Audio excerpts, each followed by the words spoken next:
Hop, et je me charge de mettre un message pour prévenir tout le monde. Donc, bonsoir tout le monde. Ça y est, ça enregistre. Donc, sachez que si vous avez vos caméras, mais je crois qu'il n'y a plus personne qui a les caméras, donc c'est parfait. Et puis, demandez à tout le monde de couper les micros, ça évitera tout bruit éventuel de votre côté. Euh, donc, je vais commencer l'introduction. Malheureusement, Laetitia, elle va pas pouvoir rester longtemps avec nous ce soir. Donc, peut-être qu'avant tout, Laetitia, tu peux dire deux mots sur qui tu es, comme ça. Voilà, comme ça, je fais vite. Donc, moi, je suis Laetitia Blanc, je suis docteur en écologie et actuellement enseignante de SVT dans un lycée à Manosque. Et c'est en faisant ma thèse au Centre d'écologie fonctionnelle et évolutive à Montpellier que j'ai connu Charlotte. Et donc, moi, c'est Charlotte Francesia et je suis chercheuse à l'OFB, l'Office français de la biodiversité, dont on reparlera dans pas longtemps, là. Et donc, oui, j'ai fait ma thèse aussi en écologie, en dynamique de population, on appelle ça. Et aujourd'hui, donc, je vais assurer un petit peu l'animation, je disais, sans Laetitia, qui va me manquer. Je suis désolée, je Non, reviens il n'y a pas de le souci. mois prochain. Voilà. Et juste un petit mot avant de commencer dans le vif du sujet. Petit mot technique. Comment ça va se passer? Il y a Charlotte Perrault et Claire Anceau, que je vais vous présenter juste après, qui vont nous présenter nous faire leur présentation. Et pendant ce temps-là, vous pouvez poser toutes les questions que vous voulez dans le chat. Alors, s'il vous plaît, vous n'enlevez pas votre micro, c'est vraiment par écrit. Donc, pendant la présentation ou après, vous posez toutes les questions que vous voulez dans le chat. Et moi, je m'occuperai de les retransmettre à Claire et Charlotte. Donc, on va pouvoir commencer. Donc, pour le chat, s'il y en a qui ne connaissent pas encore, c'est vraiment la petite bulle qui est tout en bas où il y a marqué chat ou discussion selon les versions anglais ou français. Et après, vous avez juste à taper le message en bas à droite. Donc, la conférence est enregistrée. Et aujourd'hui, on accueille Claire Anceau et Charlotte Perrault, qui sont toutes les deux à l'Office français de la biodiversité. Donc, merci beaucoup d'être ici avec nous ce soir, à toutes les deux. Elles vont nous parler, elles vont nous emmener dans les Alpes, dans les montagnes. Là, ce soir, on change complètement de l'ambiance Guyane qu'on avait avec Cécile. On s'en va dans les hauteurs. Et après, je vais leur laisser la parole pour présenter leur sujet. Merci à toutes et à tous d'être ici pour ces conférences Gaïa. On est vraiment de plus en plus nombreux à suivre même les rediffusions sur YouTube ensuite. Donc, merci encore vraiment à tous et à toutes. Et merci à l'Office français de la biodiversité qui nous soutient aussi pour ce cycle-là. Et à Five Tones qui nous aide à toute l'organisation. À Femmes et Sciences et Femmes d'aujourd'hui qui supportent aussi nos actions. Et puis, vous entendrez encore parler de ces associations-là, parce qu'on va continuer le cycle prochain avec ces associations-là. Voilà, donc je suis très heureuse aujourd'hui aussi personnellement de présenter un petit peu ce qui se fait en recherche à l'Office français de la biodiversité, où je travaille aussi, et de montrer, parce qu'on connaît peut-être peu voilà, le côté recherche de cet établissement-là. Donc, c'est vraiment un plaisir d'accueillir des chercheuses et puis techniciennes. Vous pourrez aussi poser des questions sur les métiers de cet établissement. Est-ce que j'ai tout dit? J'ai tout dit. Donc, je vais laisser la parole à Charlotte et Claire. Partager l'écran. Et puis, hop. Ok, donc je partage.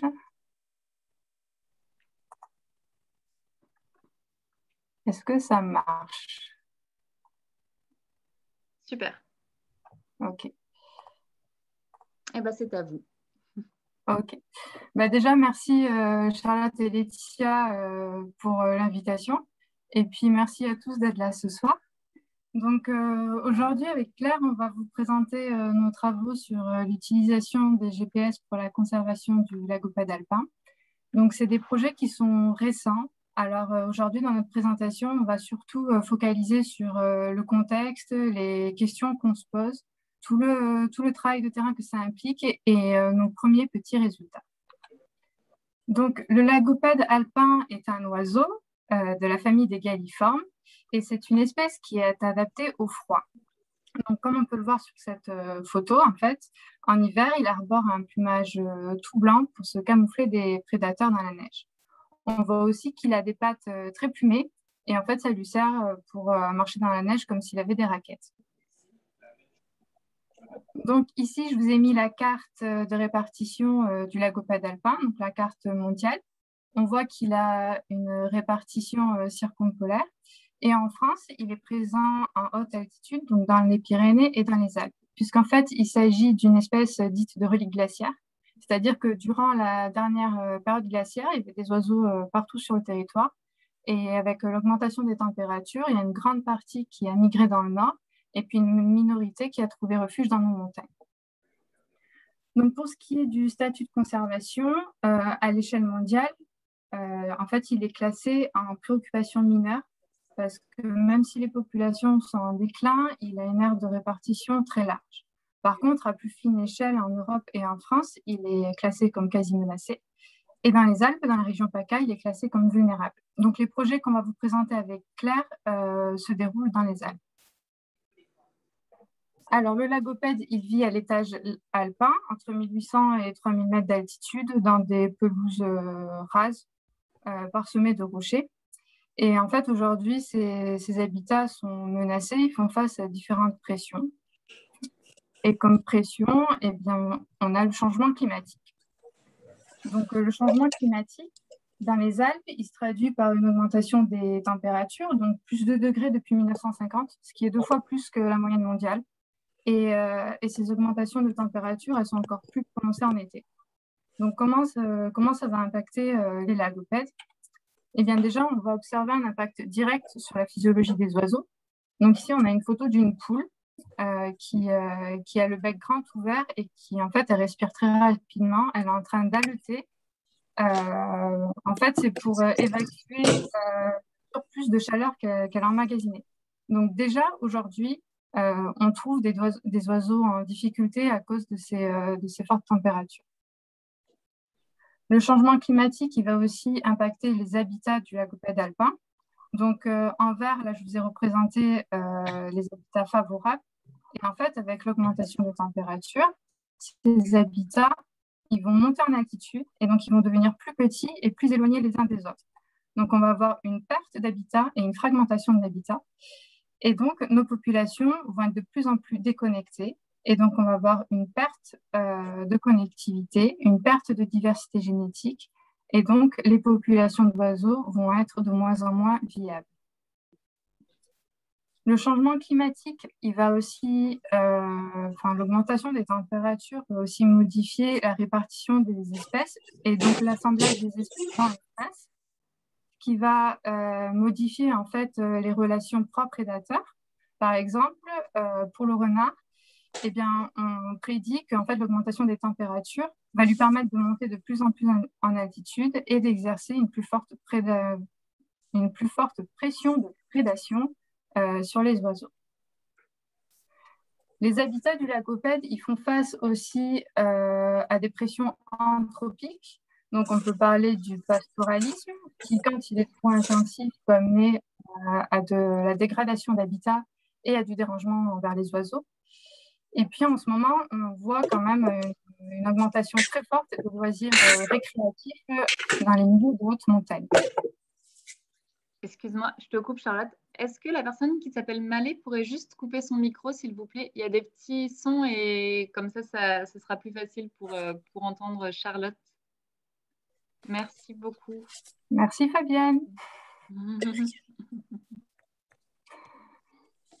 Donc oui, pour ce qui est des sports d'hiver. Donc là, vous avez une carte du massif alpin et en rose sont représentées les emprises des stations de ski. Et ça correspond à 224 000 hectares, ce qui est assez énorme. Et bien sûr, ces stations, elles empiètent complètement sur l'habitat du lagopède. Donc, on imagine bien que toutes les infrastructures associées et la forte fréquentation de ces milieux va impacter les oiseaux. On observe aussi une augmentation des activités de course à pied et de randonnée, donc au printemps et en été, pendant la période de reproduction du lagopède. Donc, ces fortes fréquentations peuvent aussi amener du dérangement pendant la période de reproduction et donc diminuer le succès reproducteur des oiseaux. Et enfin, le lagopède est une espèce qui est chassable. Donc, même si la chasse est très contrôlée aujourd'hui, ça amène une mortalité supplémentaire et du dérangement. Donc, nous, ce qui va nous intéresser ici, c'est d'étudier en fait la réponse des oiseaux à ces pressions, en particulier au changement climatique et aux loisirs récréatifs.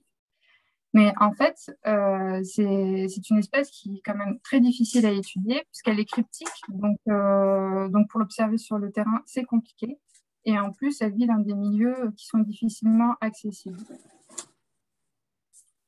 Donc, pour contrer ça, on va utiliser des balises GPS. Donc, on va équiper les oiseaux avec des petites balises qui communiquent avec des satellites. Et ces balises, elles enregistrent la localisation avec une heure et une date associée. Donc, en associant en fait ces localisations avec des données d'habitat, on va pouvoir étudier la sélection des habitats de ces oiseaux. On pourra aussi étudier et caractériser leur trajectoire, leurs domaines vitaux. Et puis aujourd'hui, en plus des GPS, sont souvent couplés à un accéléromètre qui permet d'enregistrer en fait l'activité de l'individu. Et bien sûr, toutes ces informations vont aussi pouvoir nous dire si l'oiseau qui est équipé d'une balise est vivant ou mort. Et si on est assez réactif, on pourra récupérer le cadavre de l'oiseau sur le terrain et peut-être déterminer la cause de sa mort. Donc nous, on va utiliser les GPS pour répondre pour différents projets. Donc le premier, en fait, c'est étudier les stratégies individuelles des oiseaux qu'ils pourraient mettre en place en fait, pour tamponner les effets du changement climatique. Donc, je vais vous expliquer un peu plus en détail. Donc, ici, je vous ai mis une photo de haute montagne. Donc, on voit qu'en montagne, la topographie, elle est très complexe et ça va générer des habitats à très fine échelle. C'est ce qu'on appelle les micro-habitats. Donc, par exemple, là, on va avoir des zones rocheuses, ici des éboulis, ici une prairie, etc. Ces micro-habitats, ils vont avoir des propriétés thermiques différentes, c'est-à-dire que certains micro-habitats vont garder plus l'eau chaude, plus le froid. Ils vont être aussi exposés au soleil de façon différente, et pareil pour le vent. Donc en fait, cette diversité de micro-habitats va générer une diversité de microclimats. Donc ce qu'on va étudier ici, c'est est-ce que quand il fait chaud, les lagopèdes vont essayer de se réfugier dans des microclimats froids. Donc, est-ce que quand il fait chaud, le lagopède va se mettre dans des zones rocheuses à l'ombre, dans des landes à l'ombre, ou au final, est-ce qu'il va rester en plein soleil dans les prairies? Donc, pour répondre à cette question, on va coupler les données GPS avec des cartes de microclimats, et puis on va voir s'il y a de la sélection de ces microclimats. Et s'il y a sélection de microclimats, il y aura sélection de micro-habitats. Et ça, pour nous, c'est des données très précieuse pour l'aide à la gestion des habitats en faveur du lagopède alpin. Une deuxième stratégie que peut mettre en place le lagopède, c'est de moduler ses périodes d'activité en fonction des températures. C'est-à-dire, en fait, quand il fait très chaud, l'oiseau, il peut décider d'être plus actif le matin ou le soir quand les températures sont plus clémentes, et puis de rester tranquille en milieu de journée quand il fait très chaud. Donc, pour ça, on va étudier la relation en fait, entre la température et l'activité de l'oiseau, activité qui sera enregistrée par l'accéléromètre. Alors maintenant, je passe aux loisirs récréatifs et notamment aux loisirs d'hiver. Donc là, on va s'intéresser à comment les oiseaux occupent l'espace dans ces milieux qui sont fortement anthropisés. Donc on va étudier leurs domaines vitaux et les trajectoires en relation avec les infrastructures et la fréquentation. Donc ici, je vous ai mis une carte de fréquentation à droite là, de la station de Flaine. Et donc, en blanc sont représentées les zones les plus fréquentées. Et on voit bien que ça suit bien les remontées mécaniques et les pistes de ski. Et en fait, comprendre comment les oiseaux utilisent l'espace dans ces milieux fortement anthropisés, ça va nous aider à choisir des zones qui vont être favorables, qu'on va pouvoir mettre en défense, c'est-à-dire des zones qui seront délimitées et à l'intérieur desquelles les lagopèdes seront tranquilles. En fait. Donc voilà, de ce type-là. Et bien sûr, dans ces milieux-là, on va aussi étudier la mortalité, puisqu'on s'attend à ce qu'il y ait des collisions entre les oiseaux et les remontées mécaniques. Et on s'attend aussi à ce que les oiseaux soient beaucoup plus stressés dans ces milieux-là et aussi à des charges parasitaires plus importantes. Et le dernier projet, donc, c'est un projet qui s'intéresse aux dérangements dus à la course à pied et aux randonnées dans les milieux de haute altitude pendant la période de reproduction du lagopède. Donc ça, c'est un projet multipartenarial porté par le Parc national du Mercantour et à financement européen. Donc, il s'appelle le Poya Arctico. Donc là, la première étape, en fait, ça va être de déterminer les habitats favorables à la reproduction du lagopède, donc toujours en couplant les données de localisation et les cartes d'habitat. Et puis après, on va croiser ces cartes d'habitat avec ces cartes de fréquentation pour pouvoir, là aussi, mettre en place des zones de quiétude. Donc là, c'est une zone de quiétude qui a été mise en place dans le Parc national du Mercantour. Voilà. Et je laisse la parole à Claire. Alors, bonsoir à tous. Merci à tous d'être là. Alors, moi, je vais vous présenter la partie terrain de tout ce projet. Donc, déjà, nous travaillons sur 2 sites pour ce projet. En Haute-Savoie, sur le site de Flaine, avec comme technicien sur place Bertrand Muffajoli. Et dans les Hautes-Alpes, sur le massif du Dévoluy, avec moi sur le terrain.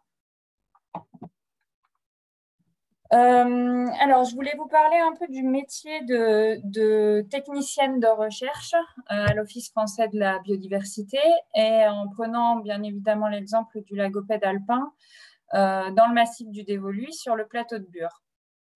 Donc, le technicien de recherche, ses principales missions, ça va être de participer au montage technique du projet dans sa globalité lors de la mise en œuvre du projet, de déterminer la faisabilité des protocoles avant leur mise en œuvre.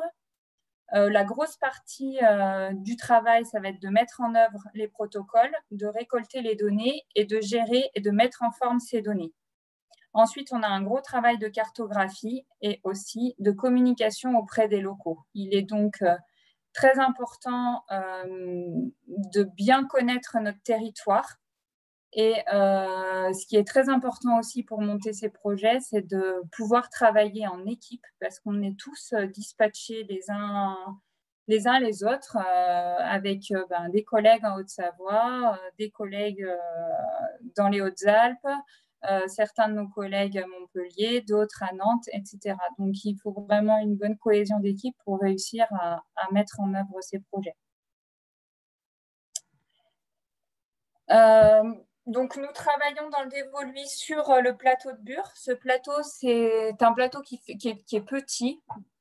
C'est un petit territoire. Il fait 330 hectares et il se situe, il est à 2600 mètres d'altitude en moyenne.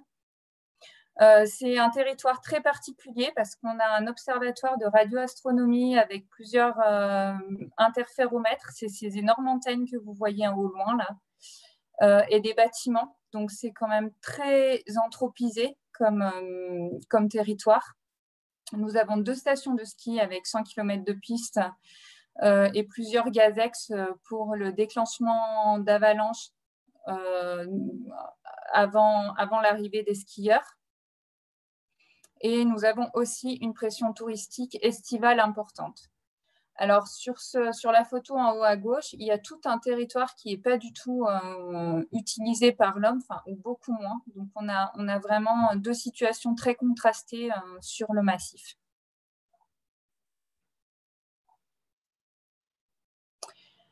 Donc, je vais vous parler plus en détail de la mise en œuvre des protocoles et notamment pour cet exemple de la capture, de l'équipement et du suivi des lagopèdes alpins. Alors, on a plusieurs méthodes de capture pour le lagopède alpin. La première, c'est au printemps. On utilise des filets savoisiens. Donc, c'est les filets que vous voyez là sur la photo. Donc, ces filets ont été mis au point par Bertrand Muffajoli. Et on utilise le chant de parade du mâle ou le cri de contact de la poule que l'on met à proximité du filet et les oiseaux en fait viennent en direction de ces filets et se pochent dans ces filets grâce à leur territorialité. Donc, Charlotte va vous mettre le chant du mâle normalement.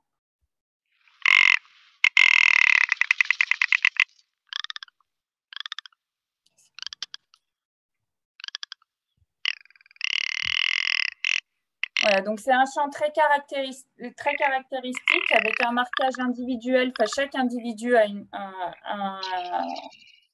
un chant particulier. Et donc, les oiseaux sont vraiment attirés par ce chant, les mâles notamment, mais aussi les femelles en période de reproduction.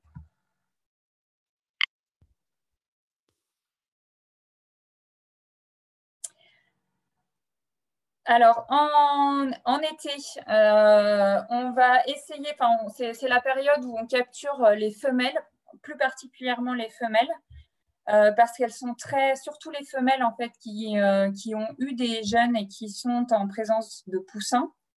On utilise le cri de détresse des jeunes et les femelles pour défendre en fait leur progéniture, vont soit fuir en faisant l'aile cassée, et on arrive très bien à les diriger en fait grâce à ce cri de détresse des jeunes.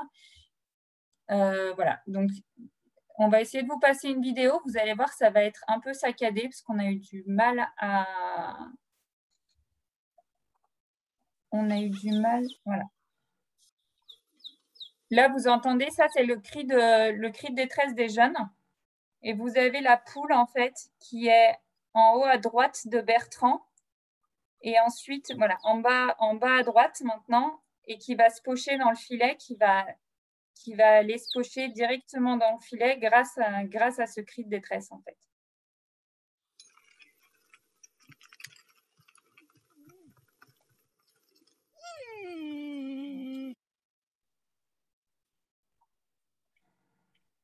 C'est bon ? Ok. Ensuite, donc la troisième période de capture, c'est l'automne, où là, on va plus cibler les mâles, et notamment les grands groupes de mâles. À cette époque, les lagopèdes, après la période de reproduction, en fait, les oiseaux se regroupent et ils piètent facilement. Donc, en fait, on les rabat, on essaye de les rabattre à plusieurs sous les filets, sous des grands filets qui font 200 mètres de long à peu près.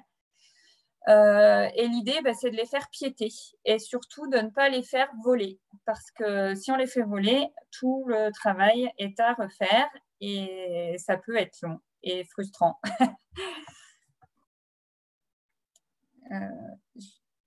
Je pense que je vois le diaporama en décalé. Voilà, les oiseaux volent, je pense que vous le voyez aussi. Donc là, vous avez l'exemple des filets catalans. C'est ces grands filets de 200 mètres de long qui sont maintenus avec des baguettes de noisetier et dans lesquels on rabat les oiseaux pour les faire se pocher dans le filet. Quand un oiseau est poché dans le filet, nous allons directement dessus. Nous sortons du filet. Et la première chose qu'on fait, c'est qu'on l'équipe avec des balises GPS que l'on place en baudrier. En général, les oiseaux l'équipement dure très peu de temps, entre 5 et 10 minutes. Si l'oiseau se porte bien, on fait des mesures biométriques, autrement on le relâche, comme vous voyez en haut à droite. Et en bas à droite, vous voyez un mâle équipé d'une balise GPS. Ça vous donne une idée de la grosseur de la balise par rapport à l'oiseau. Sur les photos suivantes, vous voyez la mesure biométrique, donc c'est la longueur de l'aile. Et autrement, on prend aussi le poids de l'oiseau. Donc après avoir marqué ces oiseaux, le gros de travail, ça va être de les suivre. Donc comme on leur met des balises GPS, des chargements à distance, on a des balises GPS en fait qui ne nous envoient pas les données par SMS ou Oui, par SMS. Donc, il faut décharger les données à distance et les avoir à vue. Donc, à l'aide d'une antenne et d'une base, on va au contact des oiseaux et au contact, on essaye d'aller à une distance où on arrive à les capter, à capter la balise pour pouvoir décharger les données GPS des oiseaux. Donc, vous avez des périodes de terrain qui sont faciles et très agréables. Et vous avez des périodes de terrain où ça peut être plus difficile et on a beaucoup moins de photos comme cette photo enneigée en fait. Donc le suivi, ça va être décharger les balises GPS, mais pas que. Le gros du suivi, c'est aussi repérer les oiseaux et faire de l'observation de ces oiseaux et notamment de l'observation comportementale. En bas à gauche, vous avez un lagopède mâle marqué en période automnale, voilà, à l'arrivée de la neige. Ensuite, on a une grosse étude sur on étudie beaucoup la reproduction avec la recherche des nids, la découverte des nids, on compte les œufs et ensuite on étudie le nombre de poussins que les femelles ont juste après éclosion et pendant toute la période d'élevage des jeunes. Et la dernière chose, c'est la recherche de crottiers pour le suivi sanitaire des populations et la recherche de plumes aux périodes de mue pour le suivi génétique des populations et la connectivité entre massifs.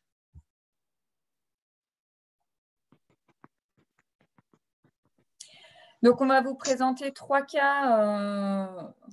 exemples en fait de choses que peuvent nous apprendre ces balises GPS. Ces balises GPS. Donc, le premier cas, c'est une femelle qui était couveuse, qui couvait un nid de 7 œufs.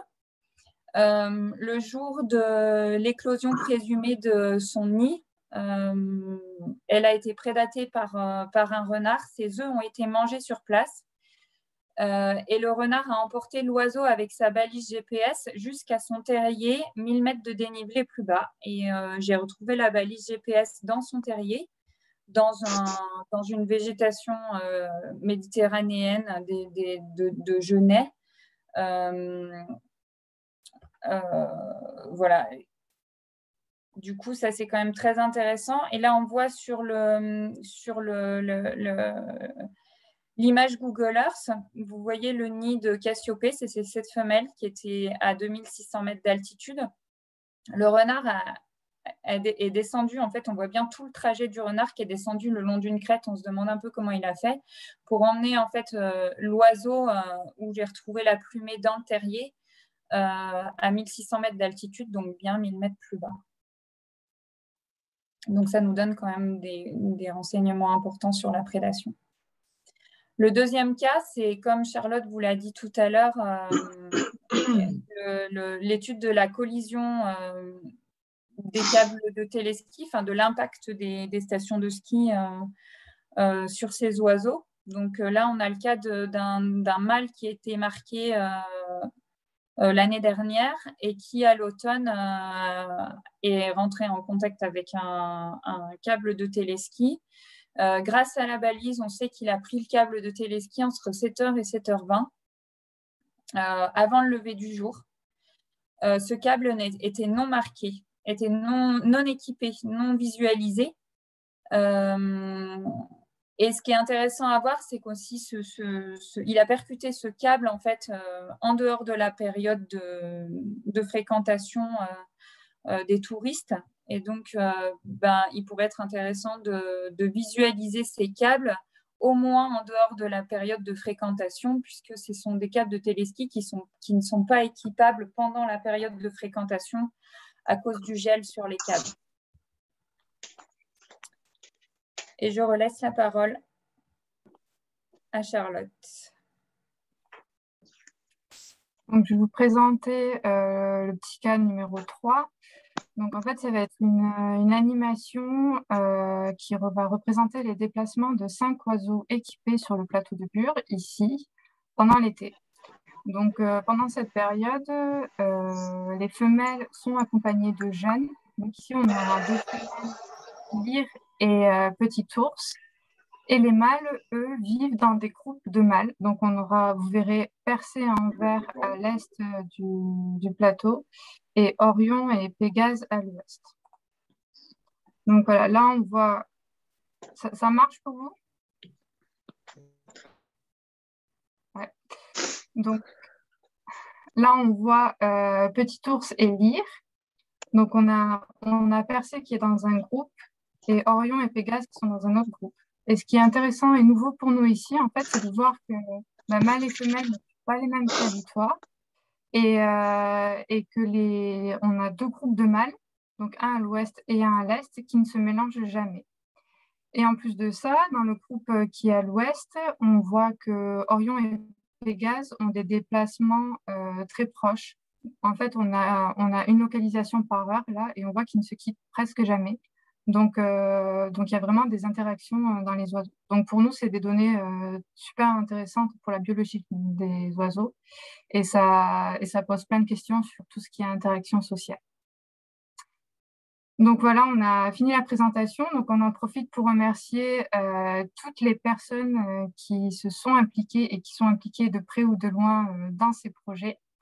Et puis merci à vous pour votre attention.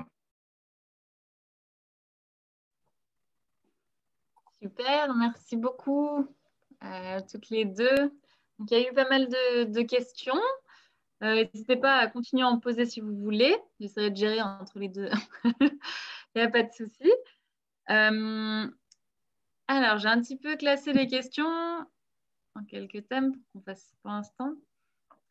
On va commencer par des questions sur vos métiers.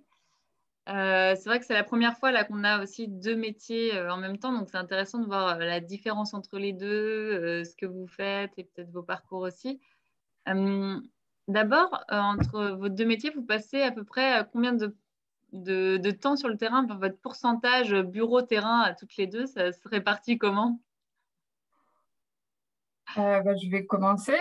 Donc, moi, je n'ai pas précisé, je suis chercheuse à l'OFB.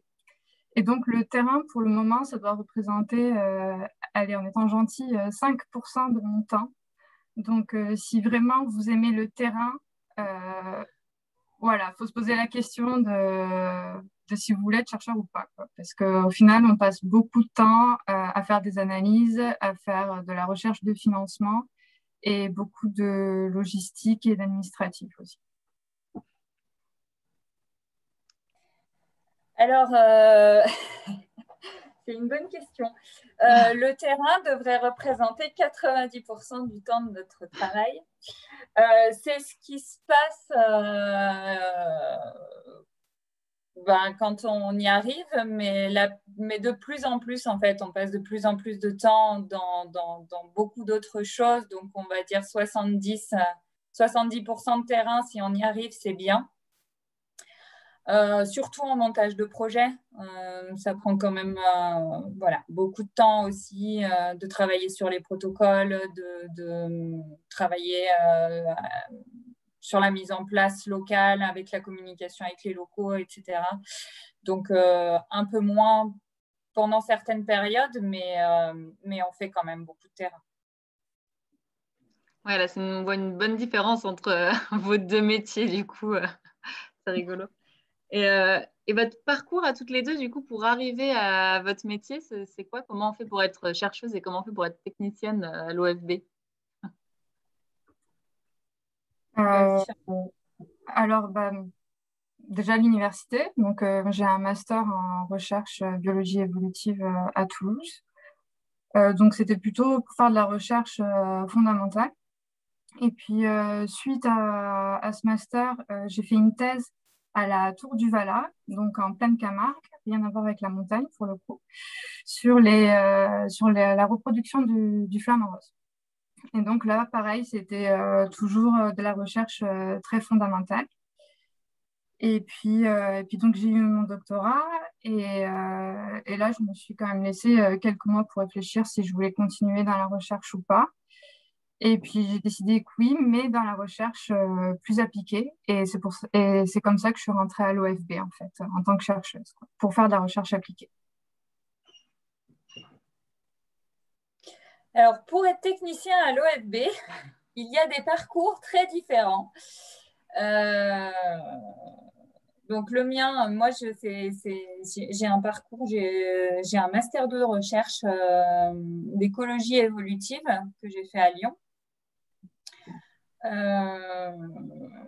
Et ensuite, j'ai refusé, enfin, j'ai pas poursuivi en thèse parce que ce qui me plaisait, c'était le terrain. Enfin, je me suis rendu compte pendant mon master 2 que ce qui me plaisait majoritairement, c'était le terrain. Donc, j'ai arrêté, j'ai fait autre chose pendant 2 ans. Et ensuite, j'ai passé le concours de technicien que j'ai eu. Et mon premier poste, je l'ai eu sur le programme Prédateur proie loup ongulé dans le Mercantour. Et depuis, je suis technicienne de recherche à l'OFB. Mais ce sont des postes qui sont chers. On est très peu nombreux aujourd'hui comme techniciens à l'OFB. Donc, voilà, et on a tous des parcours très, très différents. Et dans ton cas, faut être super sportive aussi en terrain de montagne. Oui, bah, je pense.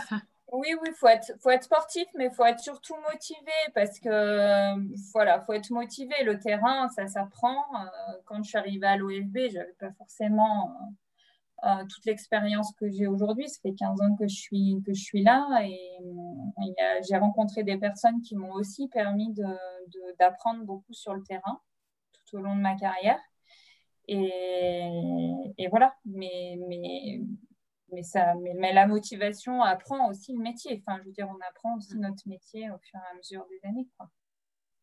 Et en dernière question sur les parcours et métiers, est-ce qu'il y a beaucoup de femmes dans le métier de technicien, technicienne?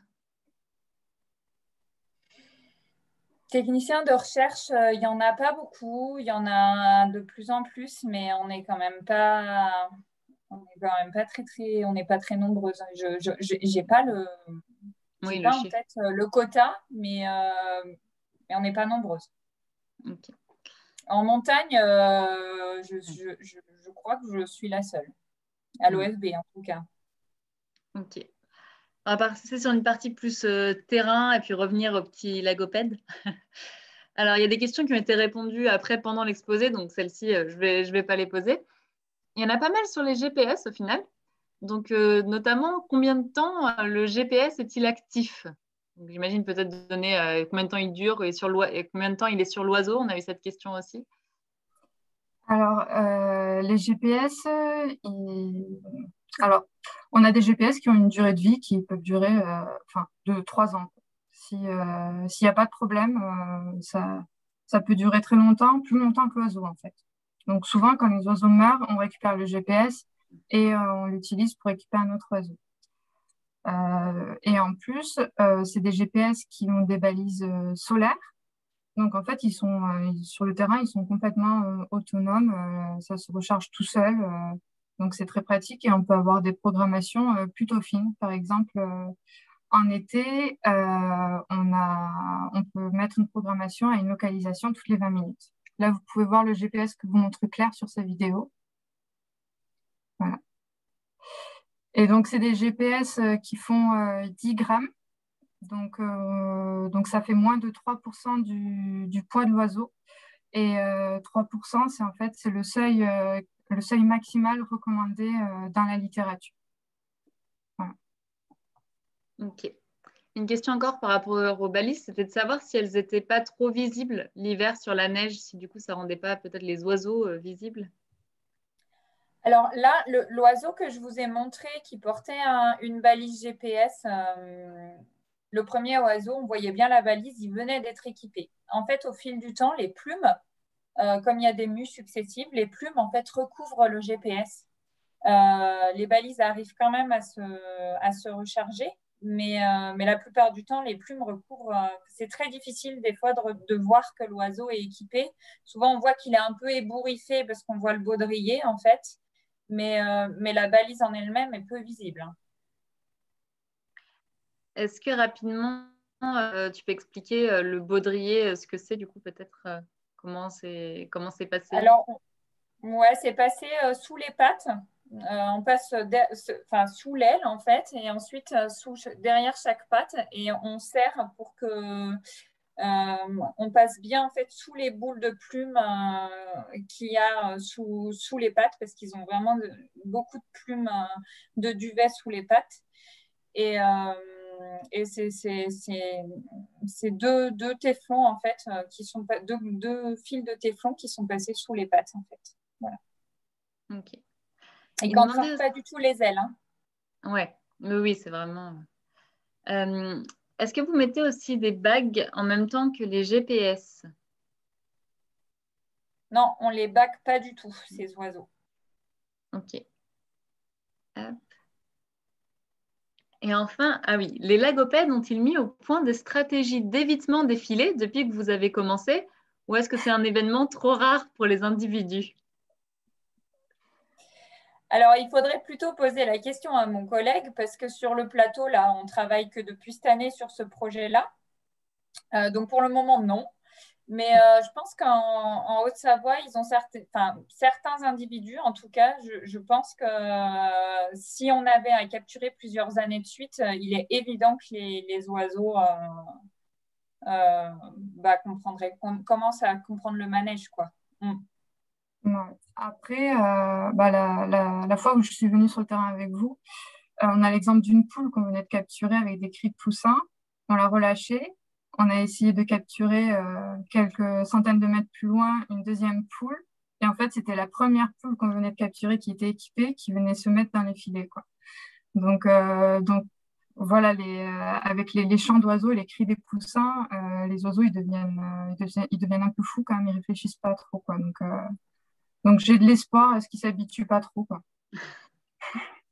Au Vous avez printemps, capturé...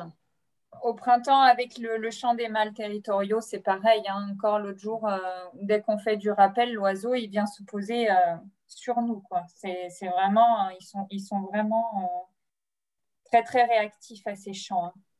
Et vous pensez poser des GPS pendant combien d'années? Vous savez, le projet... Alors, on est parti sur 5 ans, parce que quand on monte des projets, on part en principe sur 5 ans.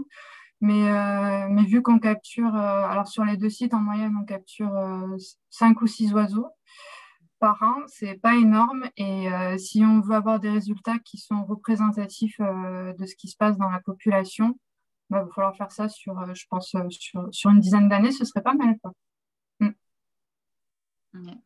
Il y a une petite question aussi que j'aime bien, c'est qui est-ce qui donne les noms aux oiseaux qui ont des GPS? Qui c'est qui décide d'appeler Pégase des oiseaux? Alors, en fait, là, c'est les gens c'est les personnes présentes, bénévoles ou pas, qui sont présentes sur le terrain, qui décident des noms. Là, en fait, on a décidé sur l'étude sur le dévoluy, comme on travaille sur un territoire où il y a un observatoire de radioastronomie, de donner des noms de constellations l'année dernière. Cette année, on donnera des noms d'étoiles, je pense. Voilà, on va rester dans le... Bon, c'est un clin d'œil à l'observatoire présent sur place, mais sur certaines études, ils donnent la première année des noms en A, la deuxième année des noms en B. C'est ce qu'on faisait sur le programme Bartavel sur lequel je travaillais précédemment. Voilà. D'accord. Et puis, il y a Elisabeth Brault qui nous dit de peut-être parler de ce qui est fait avec l'accéléromètre. Donc, les GPS que vous utilisez, ils ont aussi des accéléromètres ou pas? Et donc, qu'est-ce que ça permet de faire et quelles autres informations ça permet d'apporter? Alors, l'accéléromètre, c'est un petit émetteur qui est posé donc, dans la balise et il permet de mesurer les forces d'accélération sur 3 axes de l'oiseau, donc vertical, horizontal et en biais, je ne sais pas comment le dire, le troisième. Et en fait, pour résumer, ça permet de mesurer la position de l'oiseau dans l'espace. Donc, en gros, s'il est debout, s'il est penché, s'il est à l'envers. Et ça permet aussi de mesurer ses mouvements. Donc, par exemple, s'il marche, on va avoir un signal comme ça, là, je marche. Ça va aussi pouvoir mesurer le signal de quand il mange. etc. Donc, en fait, on va avoir un indice de l'activité de l'oiseau. Pareil, s'il se lisse les plumes, on va pouvoir observer un signal aussi. Donc, ça nous donne un signal sur l'activité qui n'est pas forcément du déplacement. Donc, c'est pour ça que c'est très complémentaire aux localisations aux localisations qui nous permettent d'enregistrer les déplacements. Là, c'est vraiment de l'activité que l'oiseau reste sur place spatialement ou pas. Et donc ça peut nous permettre de regarder l'activité au cours de la journée, au cours des saisons, etc. Ok, super. Et une troisième partie, après, si vous avez d'autres questions qui reviennent sur les parties d'avant, etc., c'est pas grave, hein. Pour l'instant, j'organise, mais n'hésitez pas à poser quand même vos questions. Il y a une question sur les tendances de population, peut-être liées aux changements globaux, à l'anthropisation, au réchauffement climatique. Est-ce qu'on sait déjà que ces effets-là, ils ont eu une influence sur les tendances de population ou pas? Alors déjà, vu que c'est des espèces où les effectifs sont très faibles, c'est dur de mettre en évidence des tendances de population parce qu'en fait, quand il y a peu d'oiseaux, il y a peu d'oiseaux. Donc en fait, c'est dur de mesurer la variabilité. Vu qu'il y a peu de variabilité, à chaque fois qu'on va compter les oiseaux, c'est dur de mesurer une tendance. Donc, c'est très compliqué, en plus de ça, de mettre en relation ces tendances avec différents facteurs. Donc, ce qu'on sait, c'est que les populations ne se portent pas bien, mais après, les lier à des facteurs précis, pour l'instant, c'est très compliqué, quoi. Ensuite, il y a une question assez pointue, finalement. Je pense que ça se liait à ce que tu expliquais sur les modèles de sélection d'habitat. C'est juste de savoir si vous preniez en compte le relief, la pente dans vos modélisations pour la sélection des habitats par le lagopède. Oui, bien sûr, on va le prendre en compte, hein. Si. En montagne, on est obligé de prendre ça en compte. Et puis un petit peu savoir, en fait, où vous en êtes dans le projet. Est-ce que c'est un projet qui débute ou est-ce que c'est un projet qui est déjà fait depuis longtemps, soit sur ces questions-là, soit sur le suivi des espèces? Alors pour les lagopèdes, tout ce qui est loisirs récréatifs, en tout cas suivi des oiseaux par GPS dans les stations de ski, ça a commencé à être suivi depuis 2017. Mais comme on a peu d'oiseaux équipés chaque année, ça prend du temps. Et en plus de ça, il y a eu beaucoup quand même de tests de matériel, etc. Donc on n'a pas encore un échantillon très grand. Pour ce qui est du microclimat, c'est nouveau. On a commencé l'été dernier. Voilà. Et puis pour les autres espèces, en fait, on a les mêmes questions sur les différentes espèces de galliformes de montagne, donc grand tétra, tétralyre, bartabelle, etc. Et on en est tous à peu près au même point. Ok, justement, c'était la question d'après, savoir si c'était fait sur d'autres espèces aussi. Et c'est vous qui faites les suivis et les études sur les autres espèces aussi? Alors, Claire, je te laisse parler pour toi. Non, pour le moment, alors on a travaillé, moi j'ai travaillé sur la perdrix bartabelle avec Ariane Bernard-Laurent là, qui est ici. Mais ce n'était pas sur les micro-habitats, c'était sur la dynamique de population, donc mieux comprendre comment fonctionnent les populations de perdrix bartabelle en général. Donc on utilisait des colliers VHF et pas du GPS, donc pas du tout du micro-habitat. Voilà. Sur le reste, non, pour le moment, on travaille, on n'a pas d'autres projets en cours sur les micro-habitats. Enfin, en tout cas, pas sur le massif de Bure et pas dans l'évolu. Pour ce qui est du microclimat, on va essayer de faire ça conjointement avec Marc Montader qui travaille sur le tétralyre. Donc comme ça nous fera une espèce on va pouvoir comparer, parce que le tétralyre, il vit à plus basse altitude que le lagopède. Donc, on va pouvoir comparer ce qui se passe pour des oiseaux qui vivent à des altitudes différentes, en fait. Donc, c'est pour ça que c'est intéressant pour nous.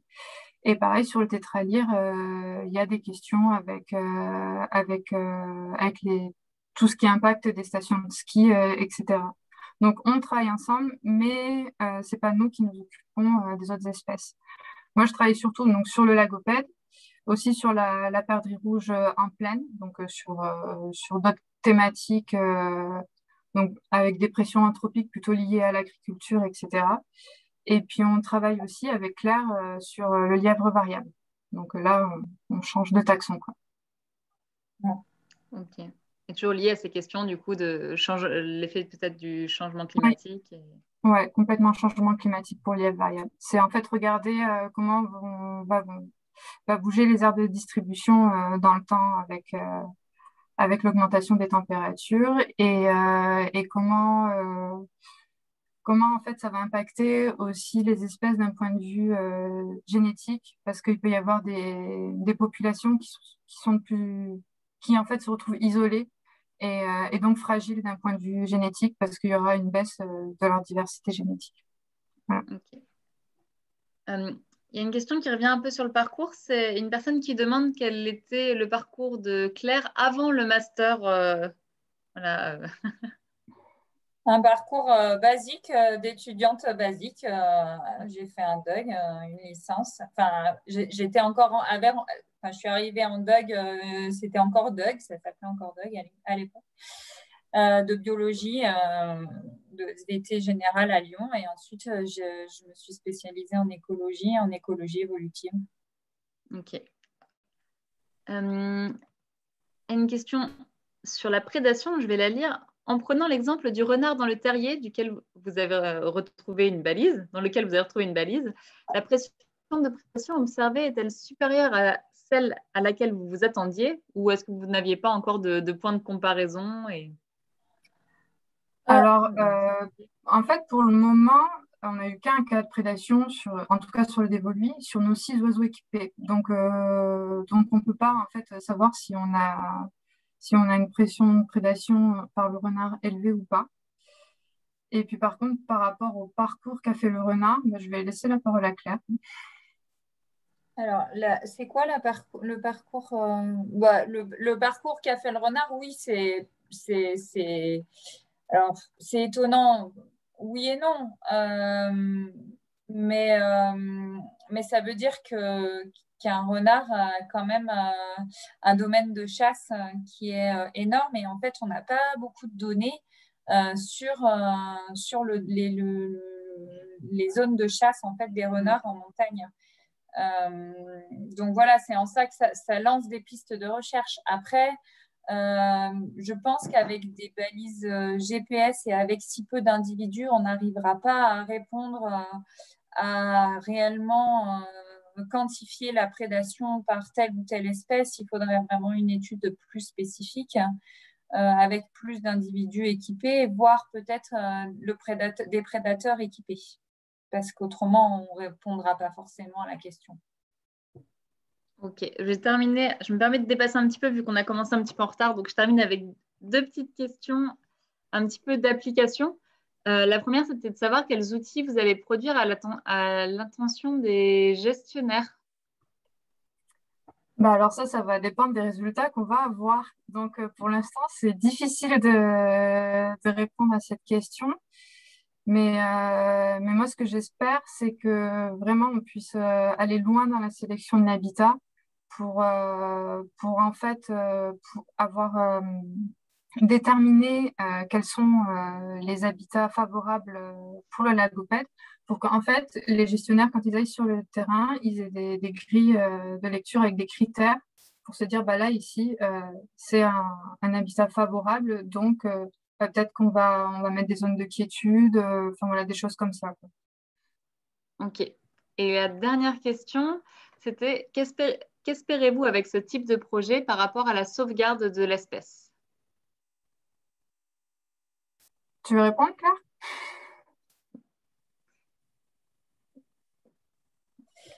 Non, vas-y, je te laisse répondre à celle-là. Pas mal, celle-là. Alors déjà, comprendre les déplacements à l'échelle, enfin, comprendre les déplacements des oiseaux, ça permet de savoir quelle est la taille d'un domaine vital d'un oiseau. Et ça, c'est très important de connaître l'échelle spatiale pour pouvoir mettre en place des mesures de conservation. Pour ce qui est des loisirs récréatifs, là, je pense qu'on a vraiment on a une ouverture pour agir parce que c'est des choses qui peuvent être simples à mettre en place, des zones de défense, la sensibilisation, etc. Mais pour ça, il faut que les stations de ski nous suivent et que les politiques nous suivent aussi. Donc ça, c'est plus compliqué. Voilà.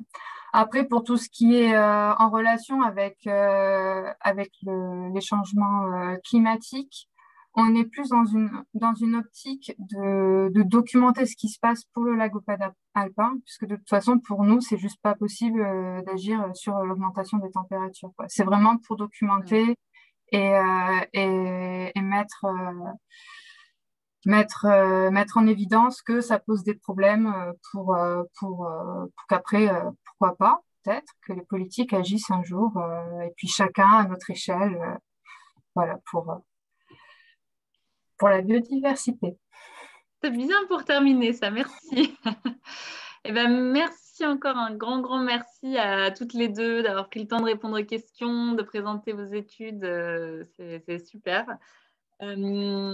Donc, cette conférence, elle sera disponible sur YouTube.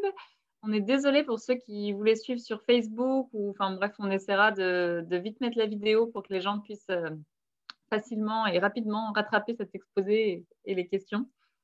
On se retrouve le 6 mai avec Sonia Saïd qui nous parle de comment les herbivores vivent-ils en forêt. Donc revenez avec nous dans un mois. Et vraiment, merci encore. Alors, j'ai déjà dit merci à toutes les associations qui nous soutiennent.